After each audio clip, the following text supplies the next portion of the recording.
6.15 전쟁 당시 많은 국가들이 한국 전쟁에 참여해 큰 희생을 치러가며 위기에 빠진 우리나라를 위해 이들 국가 중에는 저 머나먼 호주 옆에 위치한 나라 뉴질랜드도 있었는데요.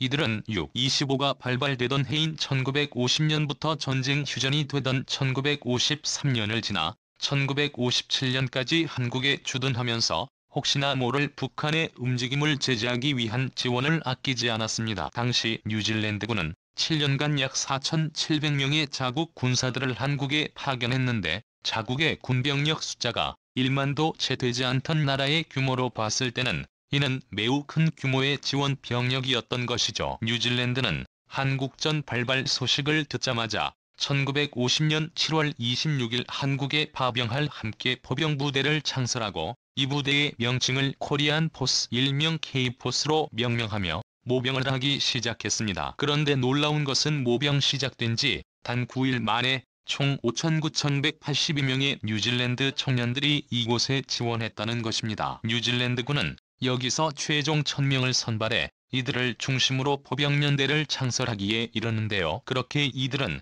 자신들의 해군 군함인 프리기탐에 뉴질랜드의 장병들을 태워 한국으로 보내게 됩니다. 그리고 한국에 도착한 이들은 프리기탐과 함께 한국의 영해를 24시간 순찰했으며 이후에는 지상군까지 파병하면서 우리의 편에서 힘을 보태기 시작했습니다. 그 중에서도 1951년 4월 22일부터 25일 사이에 가평에서 일어난 전투는 지금까지도 기념비적인 전투로 알려지고 있는데요. 당시 뉴질랜드군의 제16야전 부병연대는 한국군 육사단의 공격에 있어 절대적으로 필요한 엄호 사격을 지원했습니다. 이들은 4월 25일부터 30시간에 걸쳐 우리 군의 진지로 다가오는 적들을 향해 거의 1만 발 이상의 일제 사격을 퍼부어 한국군을 엄호하는 임무를 완벽하게 수행해냈습니다. 이 가평 전투는 이후 그 공로를 인정받아 당시 대한민국으로부터 감사장을 수여받는 업적을 달성해내기도 하는데요. 뉴질랜드는 이 전투뿐 아니라 코만도 작전 후쿠 고지 전투 등에서도 중동군의 공세를 저지하는 데 큰 공을 세우기도 했습니다. 이 밖에도 뉴질랜드의 해군들은 전쟁 기간 중 총 8척의 함정으로 임무를 교대하며 수송선단 엄호해상 초계 지상군 함포 사격 등 한국전쟁에 있어 매우 큰 도움을 주기도 했습니다. 뉴질랜드 군 45명이 전사하고 이른바 운명이 부상을 당하는 피해를 입었음에도 말이죠. 당시의 전사 445명 중 37명은 현재 부산의 유엔기념공원에 안장되어 해마다 이들의 영웅적 행동에 그 감사함을 기리고 있습니다. 우리에게는 너무나도 익숙한 노래가 하나 있죠. 비바람이 치던 바다 잔잔해져 오면 오늘 그대 오시려나 저 바다 건너서 1970년대부터 각종 MT나 여행에서 멋진 오빠의 필수 가요로 사랑받았었는데요. 모닥불을 안주 삼아 모두가 여기에 둘러 앉았을 때 청자켓에 깃을 잔뜩 세운 장발의 고독한 복학생 오빠가 튀겨주는 통기타 선율 속 이 노래를 들을 땐 그렇게 세상이 아름다워 보일 수 없었습니다. 아무튼 이렇게 한국에서 유명한 노래가 사실 포라케 칼의 하나라는 뉴질랜드 원주민인 마오리족의 노래였다는 사실을 알고 계셨나요? 이 노래는 당시 뉴질랜드의 국민 가수 키리티카나와 의해 유명해졌고 이때 한국전에 참전한 많은 뉴질랜드 장병들의 입에서 이 노래가 흘러나왔기 때문에 그렇게 한국에서 이 노래가 번안되어 불리기 시작했던 것이었습니다. 이렇듯 알게 모르게 아주 오래전부터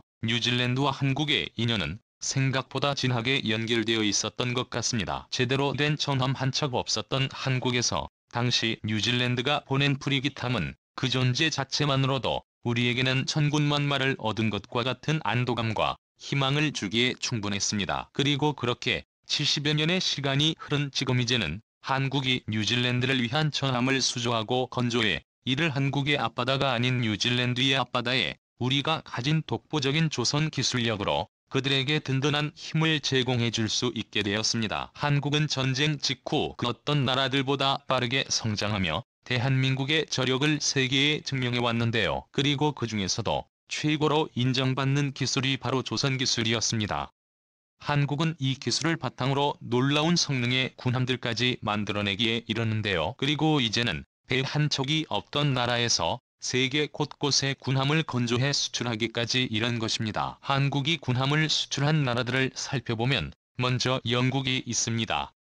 다들 아시겠지만 영국의 해상 전투력은 세계 최고라 불릴 정도로 뛰어나기 때문에 여기에 한국의 군함을 수출한다는 것은 그 자체만으로 우리나라의 기술력을 증명하는 일이 되었습니다. 지난 2012년 영국 국방부는 영국 해군이 사용하게 될 39,000톤급 군수지원함 3척을 한국에서 약 8천억에 건조한다고 밝혀 세계에 놀라움을 던져주었습니다. 그리고 그 다음으로는 베네수엘라가 있었는데요. 이들은 시오다두 볼리바르라고 명명된 한국산 군수지원함을 수입해 현재까지도 아주 만족하며 이를 쓰고 있다는 소식을 전해왔습니다.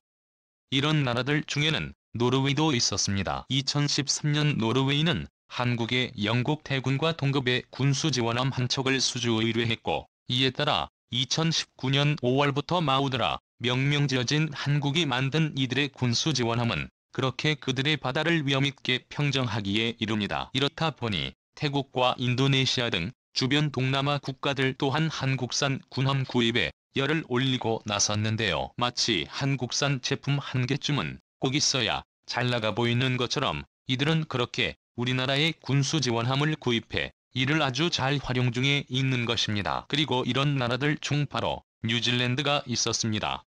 사실 뉴질랜드는 대한민국이 1988년 첫 수출했던 군수지원함의 주인 국가이기도 했는데요. 이들은 한국과의 인연을 잊지 않고 우리의 기술력을 믿으며 그렇게 한국산 군수지원함의 첫 단추를 함께 끼는 역할을 하게 된 것입니다. 뉴질랜드는 이 군수지원함을 2016년 7월 퇴역시까지 거의 20여 년을 매우 잘 활용해왔습니다. 그렇기 때문에 자신들 국가의 차세대 지원함 또한 한국에 맡기기로 결정한 것입니다.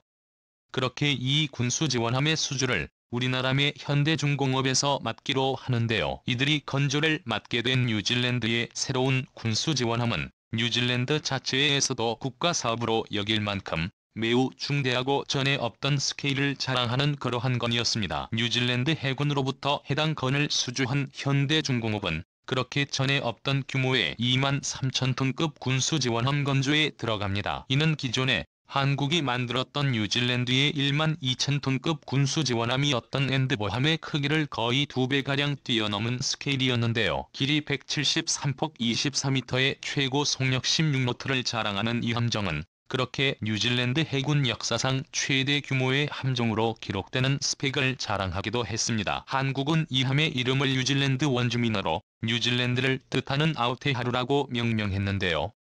이 섬 자체가 뉴질랜드를 대표할 만큼 엄청난 자부심을 상징하는 그런 의미였던 것이죠. 실제로 성공적으로 진수된 아우터의 하루는 뉴질랜드에서 또한 매우 큰 만족감을 내보이며 그들에게 엄청난 찬사를 받기도 했습니다. 제정년 열린 기공식에서는 뉴질랜드 대사와 해군 참모총장이 이 자리에 참여했으며 뉴질랜드의 한국전쟁 참전 용사 3명 또한 가족과 참여해 이 자리의 의미를 더하기도 했습니다. 당시 이 행사에 참여한 필립 터너 주한 뉴질랜드 대사는 한국에서 뉴질랜드 해군 최대 규모 함정인 우테하루아를 진수해 기쁘다였고, 이후 한국전쟁 때 열악했던 한국을 위해 전함을 파견한 뉴질랜드가 이제는 오히려 대한민국의 군수지원함을 수입함으로써 군사적 도움을 받게 된 사실이 매우 뜻깊다. 아무것도 남지 않은 황폐한 불모지의 국가였던 한국의 위기를 저 멀리 지구 반대편 위치한 나라였던 뉴질랜드는